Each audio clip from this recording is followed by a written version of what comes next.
আপনাদের কাছে আরেকবার নিয়ে এসেছি নাইট অফ থ্রিলসের নতুন একটি গল্প। আজকের গল্প মায়া মালতী। এটি একটি আদি ভৌতিক কাহিনী। কলমে রোহন, পাঠে রোহন, মালতীর ভূমিকায় অঙ্গনা আর ইকবালের চরিত্রে সুপ্রতীক। শুনতে থাকুন নাইট অফ থ্রিলস। শুরু হচ্ছে মায়া মালতী।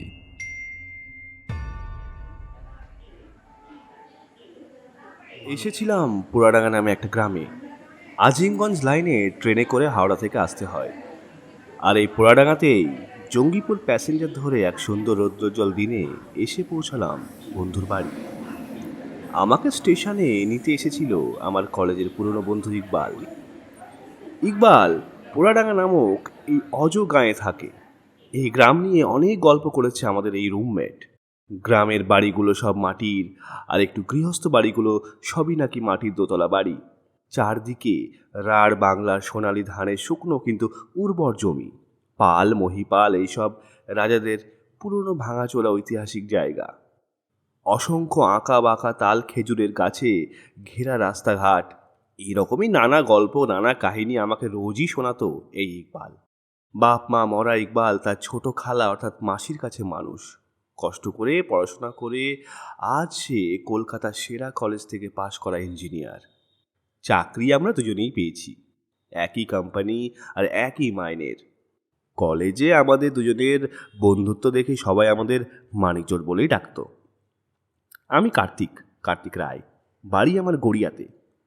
কলকাতার ছেলে হওয়ায় আমার গ্রাম সম্পর্কে একটা অদ্ভুত কৌতূহল তো ছিলই। আহ, তাই এবার আর না বলতে পারলাম না ইকবালকে। তো যেমন ভাবা তেমন কাজ, চলেই এলাম পোড়াডাঙ্গা। ইকবাল ওর একটা পুরনো সাইকেল এনেছে আমাকে নিতে। ওতে করেই কোনো রকমে দুজনে চললাম। দুর্দান্ত লাগছিল পথ দিয়ে যেতে। দুই দিকে রুক্ষ কিন্তু চাষের জমি, থেকে থেকে শুকনো খেজুর গাছ কিংবা বাবলা গাছ। এত ফাঁকা, এত কম লোকজনের জায়গা যে হতে পারে সেটা ভাবতে পারিনি। আশেপাশে বাঙালি, হিন্দু আর নানা আদিবাসীদের বাস। মুসলমান লোকও যথেষ্ট। বেশ কিছু পুকুর, বেশ কিছু ধানের জমি আর একটা বেশ বড় জলা পেরিয়ে চলে এলাম বন্ধুর বাড়ি। মাটির দোতলা একটা বাড়ি। শক্ত এঁটেল মাটির এই বাড়ির বাইরেটা কালো আলকাতরা দিয়ে রং করা, আর খড় দেওয়া চালা। নিচের তলায় দুখানা ঘরে ইকবালের খালা ও তাদের ফ্যামিলি থাকে। খালা, খালু আর তাদের ছোট মেয়ে। আর উপরের ছোট একটা ঘরে থাকে ইকবাল। আর সেই ঘরে গিয়েই উঠলাম। ছোট্ট ছিমছাম মাটির ঘর। আমার বোতাম টেপা ফোনে দেখলাম নেটওয়ার্ক নেই। তাই আর বাড়িতে বলার উপায় থাকলো না। আর সেই যুগে কেউ অত আপডেট দিতও না। 3 দিনের একটা ট্যুর আমার। আরামসে মুর্শিদাবাদ ঘুরবো, আজিমগঞ্জ ঘুরবো, আর ঘুরবো ইকবালদের গ্রাম। আর তারপর ইকবালদের বাড়ি ঢোকার সাথে সাথেই পোলাও আর মুরগির ঝালের গন্ধ চলে এসেছে নাকি। খিদে তাতে 10 গুণ বেড়েও গেল। এবারে বলে রাখি, গ্রামের দিকে মোটামুটি সকল বাড়িতেই বাথরুমটা বাড়ির বাইরেই হয়। একটু সচ্ছল হলে বাথরুম থাকে, না হলে মাঠেই। ইকবালদের বাথরুম বাড়ির ঠিক উঠোন পেরিয়ে একটা পুকুর পাড়ে। আমি গিয়ে একটু ফ্রেশ হলাম। ইকবাল বলেছিল আগে যে তুই এলে তোকে আমাদের বিলে স্নান করাতে নিয়ে যাব। তাই ফ্রেশ হলাম, কিন্তু স্নান করলাম না। বেরিয়ে এসে ইকবালকে বললাম, কিরে, কোথায় তোর বিল? বলেছিলি না স্নান করাবি? ইকবাল বলল, বলেছিলাম, কিন্তু এখন তো 1টা বাজে, মাসি রান্না বান্না করে প্রায় রেডি। এখন বিলে গেলে আসতে বিকেল হয়ে যাবে ভাই। না, আজ নয় রে, কাল যাব, সকাল সকাল। হ্যাঁ, আজ এইখানেই স্নান করে না, না হয়। বড্ড খিদে পেয়েছে ভাই। আমি বললাম, আচ্ছা তবে তাই হোক, কিন্তু কাল যাবই বিলে। হ্যাঁ, তোর মুখে শোনা গল্পগুলো কতটা সত্যি তা মেলাতে হবে তো নাকি? হ্যাঁ। এরপর স্নান সেরে পোলাও মাংস খেয়ে আরামসে একটা ঘুম দিলাম। ঘুম ভাঙলো একেবারে বিকেল পেরিয়ে সন্ধে। গুরু ভোজনই বটে। ইকবালের ডাকাডাকিতে ঘুম ভাঙলো বটে। দেখলাম সূর্য প্রায় অস্তাচলে। ইকবালের খালা প্রচুর স্ন্যাক্সের আয়োজন করেছেন। চা, বিস্কুট, পাকোড়া, পাঁপড়, হাঁসের ডিম সেদ্ধ। উফ! আমি বললাম, ভাই তুই কি আমাকে খাইয়ে মেরে ফেলবি ভাবছিস? যাই হোক, খাওয়া দাওয়া হলো। ইকবাল এবার আমাকে নিয়ে বাইরে বেরোলো। সুন্দর ফাঁকা ফাঁকা গ্রাম বাংলা, কলকাতার কোলাহল থেকে দূরে অনাবিল এই আদিবাসী গ্রাম আর নিষ্পাপ সব মানুষদের সাথে গল্প, এসব শুনে আর মিশে মনটা খুব ভরে উঠল। ইকবালকে মনে মনে অসংখ্য ধন্যবাদ দিলাম। এরপর রাতে স্টেশনে ইকবালের ওর গ্রামের অন্যান্য বন্ধুদের সাথে গল্পগুজব করে বাড়ি এসে আরেক চোট অসম্ভব খাওয়া দাওয়া করে শেষ পর্যন্ত লম্বা হলাম। গ্রামে ঝিঝি পোকা আর থেকে থেকে নানা নাম না জানা পাখি আর চেনা কুকুরের ডাকে শেষে কখন যে ঘুমিয়ে পড়লাম জানি না। সকাল 10টা নাগাদ আমি আর ইকবাল গামছা তোয়ালে এসব নিয়ে রওনা দিলাম মেছো বিলের উদ্দেশ্যে। কেন এই বিলের নাম মেছো তা বোঝা খুব একটা অসম্ভব নয়। ইকবাল বলল, এককালে প্রচুর মাছ ধরা হতো, এখন আর তেমন হয় না। কেন রে? ইকবাল বলল, জানি না, মানে অনেক লোককথা আছে এ নিয়ে আর কি। আমার জন্মের আগের থেকেই এখানে মাছ আর কেউ ধরে না, তেমন মাছও নেই সেরকম।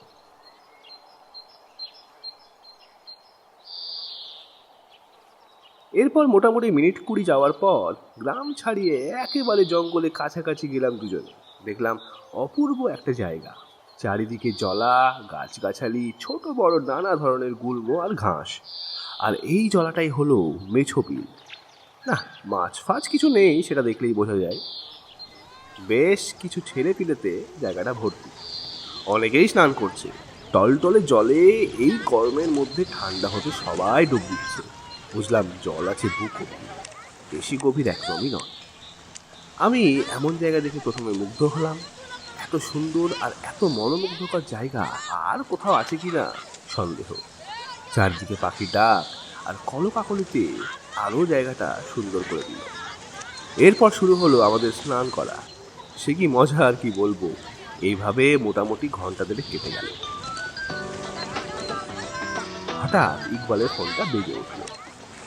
ইকবাল সাঁতরে পাড়ে এসে ফোনটা ধরলো, কিছুক্ষণ কারোর সঙ্গে কথা বলল, তারপর আমাকে এসে বলল, মাসি ফোন করতেছে রে, পায়েস রান্না হচ্ছে, তাই একটু দুধের দরকার। কালকের দুধটা গরমে নষ্ট হয়ে গেছে। শোন, তুই এদের সাথে সাঁতার কাট, আমি যাবো আর আসবো। বলেই ইকবাল চলে গেল সাইকেল নিয়ে। সবে তখন 12টা, তাই আমি মনের সুখে আরও সাঁতার কাটতে শুরু করলাম। ইকবাল আসলে তখন গিয়ে ওপরে উঠবো, এই হলো মতলব। এরপর মোটামুটি সাঁতার কাটতে কাটতে একটু উল্টো দিকে চলে এসেছি, বুঝতেই পারিনি। এই দিকটাতে গাছগাছালি একটু বেশি আর সাথে উঁচু উঁচু ঘাসের ঝোপ। দূরের অন্যান্য ছেলেপিলেদের সাঁতার আর মজা করা শব্দ আর পাচ্ছিলাম না, কিন্তু এতে আমার খুব একটা অসুবিধা হলো না। এরপর আরও একটু ভেতর দিকে চলে এলাম। তারপর হঠাৎ একটা শব্দ কানে এলো। কি যেন কি একটা মেয়ে যেন গুনগুন করে গান গাইছে। আমি একটু চমকেই গেলাম। এই শুনশান জায়গায় কোন মেয়ে গান করছে? আমি কৌতূহলী হলাম। এবার আমি ওই শব্দটা অনুসরণ করতে শুরু করলাম। অদ্ভুত একটা মাদকতা আছে ওই সুরে। আমি একটু একটু করে এগোলাম শব্দটার দিকে। বিলটা এবার একটা সাপের মতো বাঁক নিল, আর ঠিক ওই বাঁকের উপরেই একটা গাছ, বোধহয় বাবলা গাছ। গানের সুর আরো তীক্ষ্ণ হলো। আমি সাঁতরে বাঁকটার দিকে আসতে চোখে পড়ল একটা অদ্ভুত দৃশ্য। একটি সুন্দর মেয়ে হাঁটু এড়িয়ে বসে রয়েছে, মুখটা বিলের দিকে করা। মেয়েটা অসম্ভব সুন্দর সুরে আপন মনে গান করেই যাচ্ছে। আমি অবাক চোখে মুগ্ধ হয়ে শুনছি সেই গান, কিন্তু হঠাৎ মেয়েটা বোধহয় বুঝতে পেরেছে কেউ ওর গান চুপি সারে শুনছে। মেয়েটা ঘুরে তাকালো আমার দিকে। খোলা ঘন কালো চুলে, মেয়েটার গভীর কালো মায়াময় চোখে কি যে একটা মায়া ছিল। আমি পাগল হয়ে গেলাম। উফ, কে এই কাজল নয়না? আমি জিজ্ঞেস করতে যাচ্ছিলাম, কিন্তু কিছু জিজ্ঞেস করার আগেই মেয়েটি উঠে দাঁড়িয়ে উল্টো দিকে এক ছুটে ঘন জঙ্গলে ঢুকে পড়ল। আমি খুব চেষ্টা করেও বুঝে উঠতে পারলাম না ও কোথায় গেল। আমি হাঁচড় পাঁচড় করে বিল থেকে উপরে উঠে এলাম।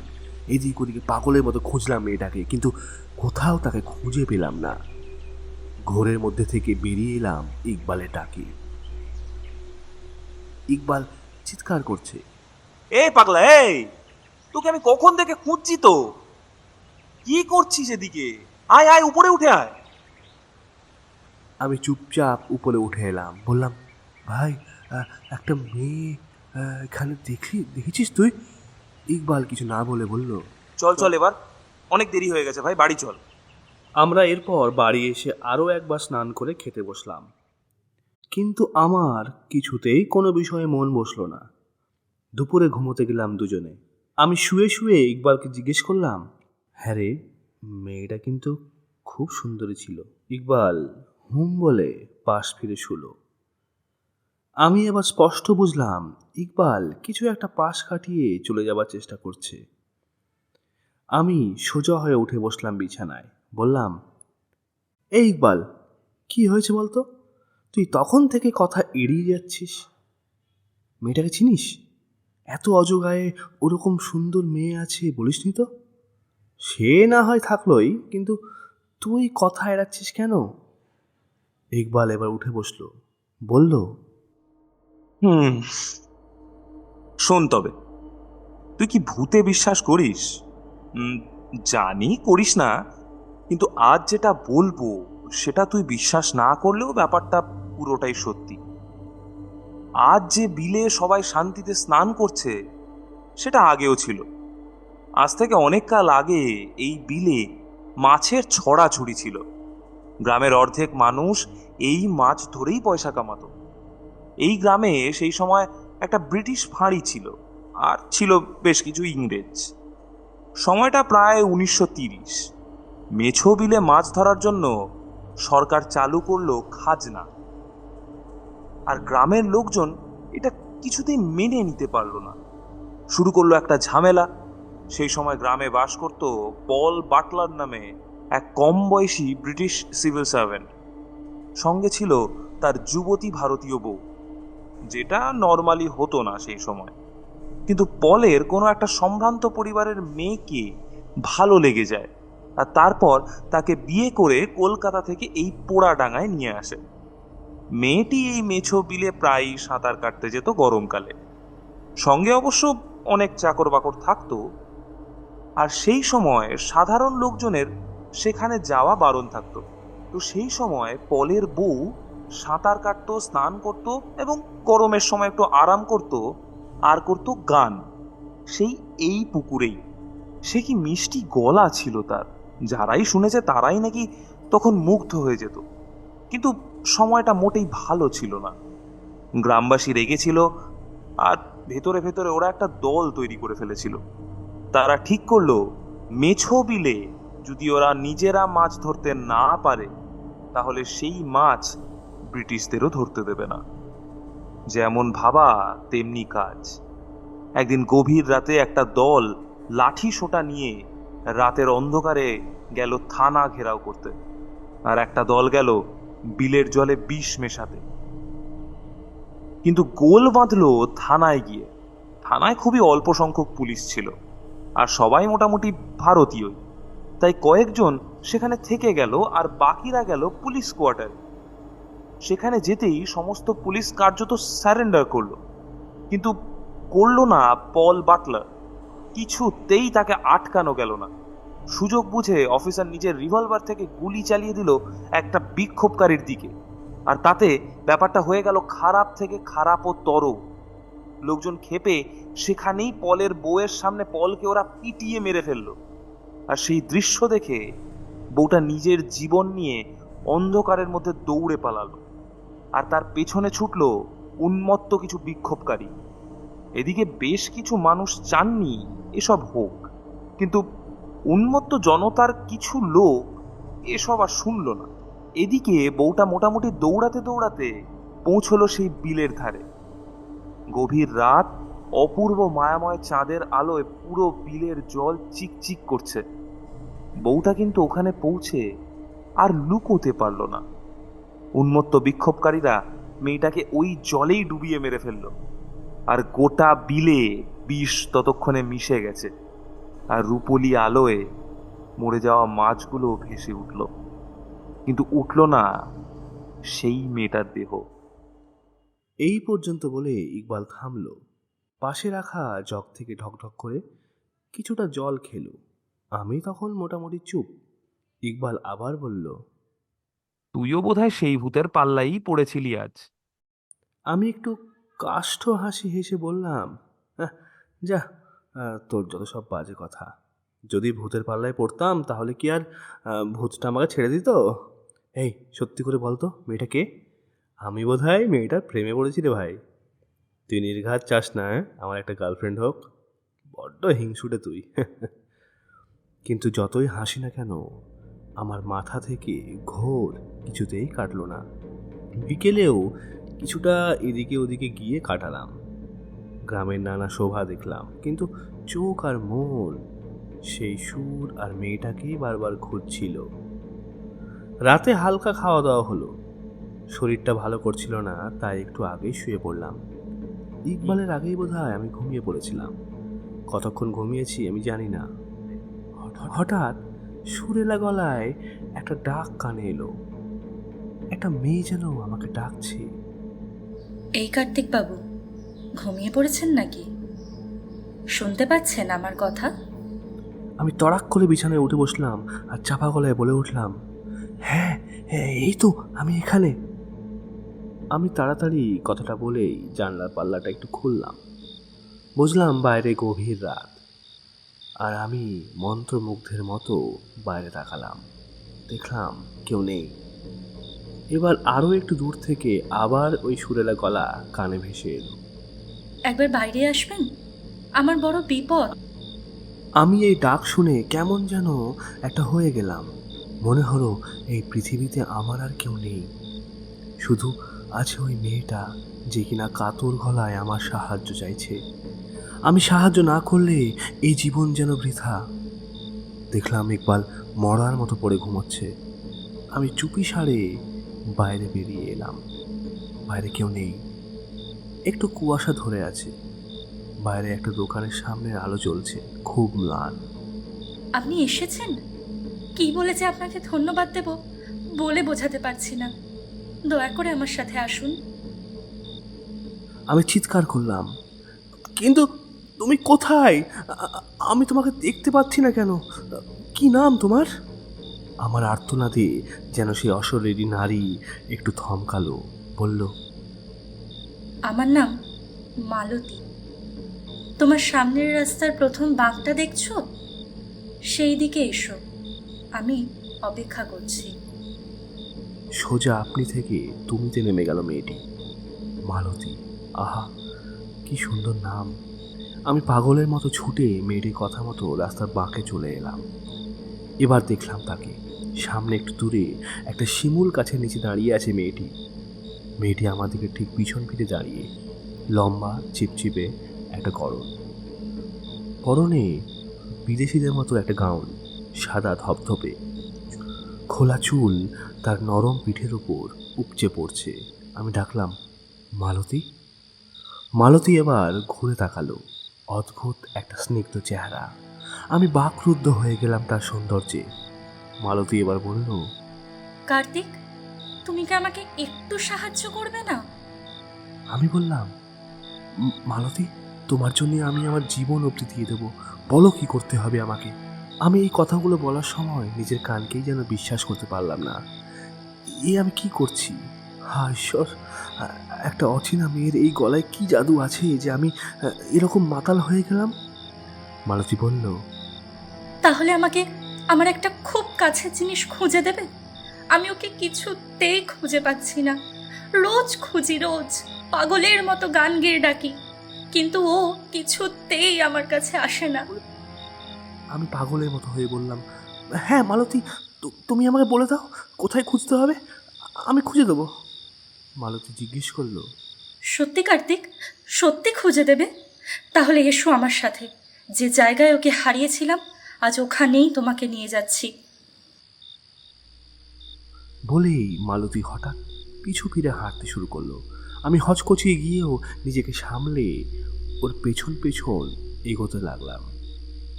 আকাশে সাদা চাঁদ চকচক করে জ্বলছে, আর তার আলোয় ফাঁকা মাঠ বরাবর মালতী দ্রুত হেঁটে চলেছে, আর আমিও তার সাথে সাথে হাঁটছি। যেমন ভুলোভূত মানুষকে ভুলিয়ে নিয়ে যায়, ঠিক তেমনি আজ এই সুন্দরী মেয়েটি যেন আমাকে ভুলিয়েছে তার কাজল নয়নে আর কোকিলের মতো সুন্দর গলার স্বরে। আমি আর এখন কার্তিক নেই, আমি এখন বশীভূত। হ্যাঁ, বলতে আমার লজ্জা নেই আমার বিন্দু মাত্র। এই সুন্দরী মালতীর গভীর চোখের প্রেমে আমি পড়েছি, আর তার জন্য আমি আর সব করতে পারবো, সব। কেউ আমাকে আটকাতে পারবে না, কেউ না। এরপর আমি মালতীর পেছন পেছন এসে উপস্থিত হলাম সেই জলা বিলে, যেখানে আজ দুপুরে তাকে আমি প্রথমবারের জন্য দেখেছিলাম। দেখলাম মালতী সেই গাছটার ধারে আবার বসলো। আমি ঠিক তার পেছনে এসে দাঁড়ালাম, চারিদিকে তাকালাম, কেউ নেই। গাছের পাতাগুলো নড়ছে বাতাসে, আর বড় বড় ঘাসগুলো বাতাসের চাপে প্রায় বিলের মুখে নুইয়ে পড়ছে। আর মাঝে মাঝে বাতাসের একটা সুরেলা শব্দও হচ্ছে। ফাঁকা এই বিলে এই শব্দ পরিবেশটাকে ভারী করে তুলেছে। আমি এতক্ষণ ঘোরের মধ্যে এখানে চলে এলেও এবার একটু ভয় ভয় পেলাম। মালতীর প্রতি টান যে আমাকে এই শুনশান একটা বিলে এত গভীর রাতে এনে ফেলেছে, সেটা বেশ বুঝতে পারছিলাম। মেয়েটির দিকে তাকালাম, দেখলাম সে আবার ওই দুপুরে গানটা গাইতে শুরু করলো। এই ফাঁকা বিলে চারিদিকে ওর গানের সুরের মূর্ছনা সৃষ্টি করলো। আমি একাধারে কষ্ট, ভালো লাগা আর ভয়ের শিহরণ অনুভব করলাম।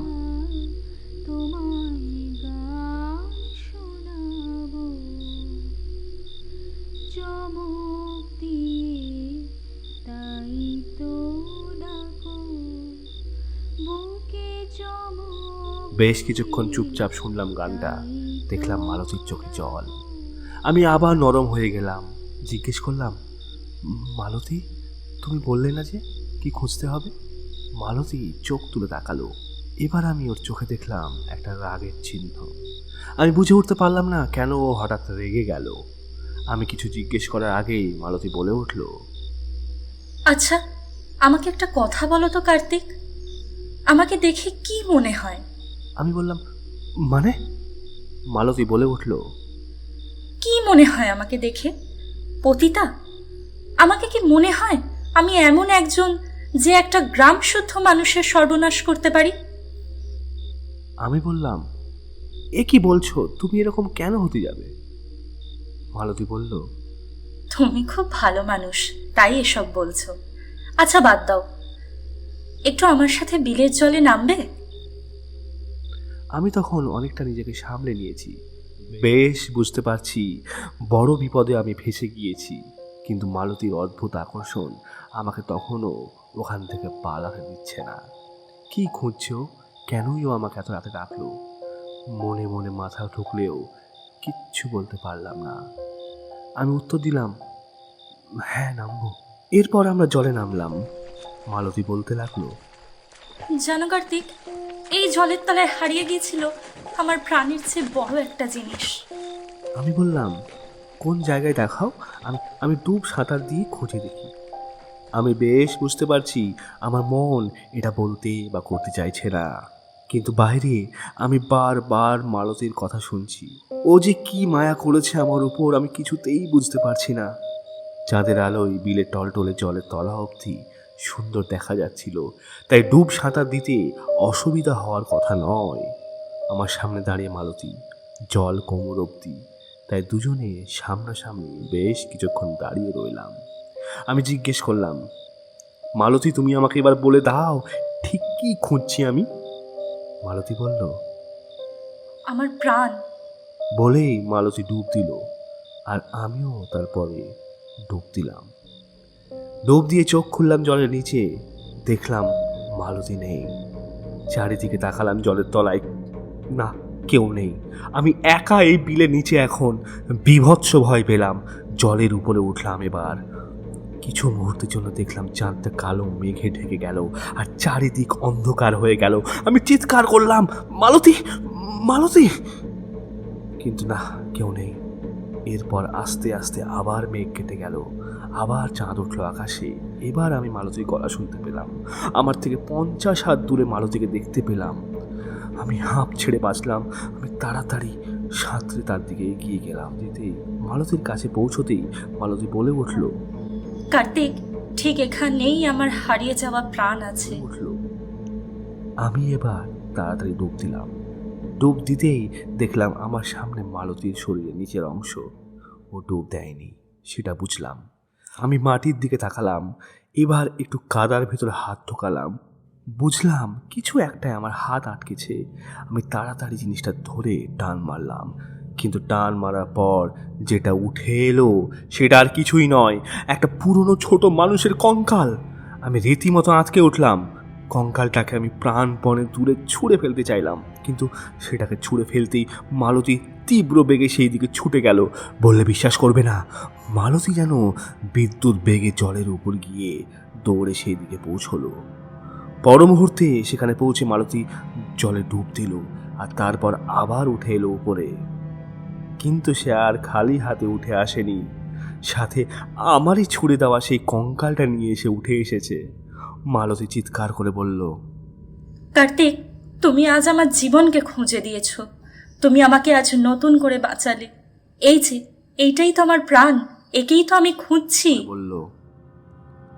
আমি মালতীর কাছে এগিয়ে এসে বললাম, মানে মালতী তুমি কি বলছো এইসব? এই নির্জন বিলে জলের তলায় এটা একটা কঙ্কাল, এটা একটা বাচ্চার কঙ্কাল। মালতী এবার অদ্ভুত ভয়ঙ্কর চোখে বলল, না কার্তিক, এটা কঙ্কাল নয়, এ আমার সন্তান।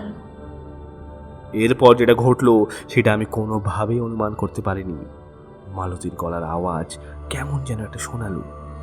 মালতী আস্তে আস্তে আমার দিকে আরো এগিয়ে এলো আর বলতে শুরু করলো, আমার রক্ত, আমার স্বপ্ন, আমার প্রাণ তোরা শেষ করে ফেললি।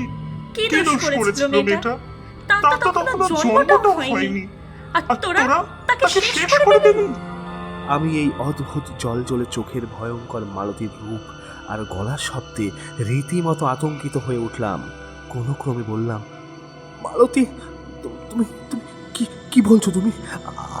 আমি যে কিছুই বুঝতে পারছি না। কিছুই বুঝছিস না তাই না? কেন রে, সেদিন আমার বাড়িতে মাঝরাতে তোরা এলি লাঠি সোটা নিয়ে, ভুলে গেলি? তারপর আমার চোখের সামনে আমার বরটাকে মাটিতে ফেলে মারতে মারতে মেরেই ফেললি। একবারও ভাবলি না যে আমার কি হবে, আমার পেটের এই নিষ্পাপ বাচ্চাটার কি হবে? ভাবলি না? মালতী বিশ্বাস করো, আমি এসব কিছুই বুঝছি না। কি বলছো তুমি? আমি কিচ্ছু বুঝতে পারছি না। বেশ, বুঝতে পেরেছি আমি আজ ভয়ঙ্কর বিপদে পড়েছি। ইকবালের কাহিনী মাথায় এলো এক মুহূর্তের মধ্যে। মালতী আর কেউ নয়, সেই পল সাহেবের হারিয়ে যাওয়া স্ত্রী। কিন্তু কিন্তু সেটা তো প্রায় 100 বছর আগের ঘটনা। আমি এবার কোনো রকমে তাকালাম মালতীর দিকে। যা দেখলাম সেটা বর্ণনা করা খুবই মুশকিল। দেখলাম মালতীর চেহারা আস্তে আস্তে একটা পচা গলা রক্ত মাংসের মতো হয়ে যাচ্ছে, সঙ্গে হাতে ধরে থাকা কঙ্কালটাও একটা ছোট্ট বাচ্চার ভ্রূণে পরিণত হচ্ছে। তোরা আমার স্বামীকে মারলি, তারপর তোরা আমার দিকে তাকালি। পশু তোরা, জানোয়ার। আমাকে পালাতেই হতো, তাই পালানোর চেষ্টা করলাম, কিন্তু হায়নার ঝাঁকের মতো তোরা আমাকে তাড়িয়ে আনলি এখানে, এই মেছো বিলে। আমি বাঁচার জন্য জলে ঝাঁপিয়ে পড়লাম, কিন্তু জানি না কি ছিল জলে। আমার সর্বাঙ্গ জ্বলে উঠলো, তাই লুকিয়ে থাকতে পারলাম না আমি। অসহায় সে আমাকে যখন তোরা দেখতে পেলি, তারপর আমাকে তোরা ছিঁড়ে খেলি। কতবার তোদের পায়ে পড়লাম, তোরা শুনলি না। আমার পেটের মধ্যে এই যে দেখ, এই এদিকে তাকাও, এই যে আমার বাচ্চাটা, একেও বাঁচতে দিলি না। আমি ভয়ে বিবর্ণ হয়ে গিয়েছিলাম। ইকবালের কথা মনে পড়ছে। আজ যে আমার বড় বিপদ, সেই বিপদ থেকে রক্ষার কোনো উপায় আমি দেখলাম না। মালতীর সাথে যেটা হয়েছে সেটার কোনো ক্ষমা নেই, কিন্তু মালতী এখন আর সেই দিনের লোকগুলোর সাথে আমার কোনো পার্থক্য করছে না।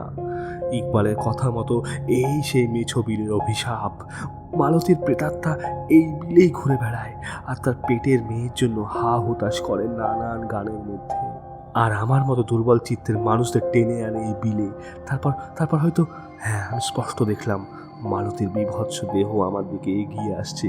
পায়ের নিচে অর্থাৎ বিলের নিচে আমি অনুভব করছি অসংখ্য কঙ্কালের উপস্থিতি। আমারই মতো তারা নানা অভাগা, যারা মালতীর প্রতিহিংসার শিকার সে আদি অনন্তকাল জুড়ে। এরপর আমাকে আস্তে আস্তে চাপটে ধরছে ওই কঙ্কালগুলো। মালতীর ভয়ঙ্কর হাত আমাকে জড়িয়ে ধরছে সাঁড়াশির মতো। আমার গলা পেঁচিয়ে ধরছে মালতী, চাপ দিচ্ছে আমার গলায়। আমি শ্বাসরুদ্ধ হয়ে যাচ্ছি, আপ্রাণ চেষ্টা করছি পালানোর, পারছি না, কিছুতেই না। ওই অভিশপ্ত মেছো বিলের পাক আমাকে আরো নিচের দিকে টানছে। মালতীর জ্বলন্ত চোখের প্রতিহিংসার আগুন আমাকে জ্বালিয়ে পুড়িয়ে দিল। আমি আমি জানি না এরপর আমি আমার আমি আর শ্বাস নিতে পারছি না। আমি আমি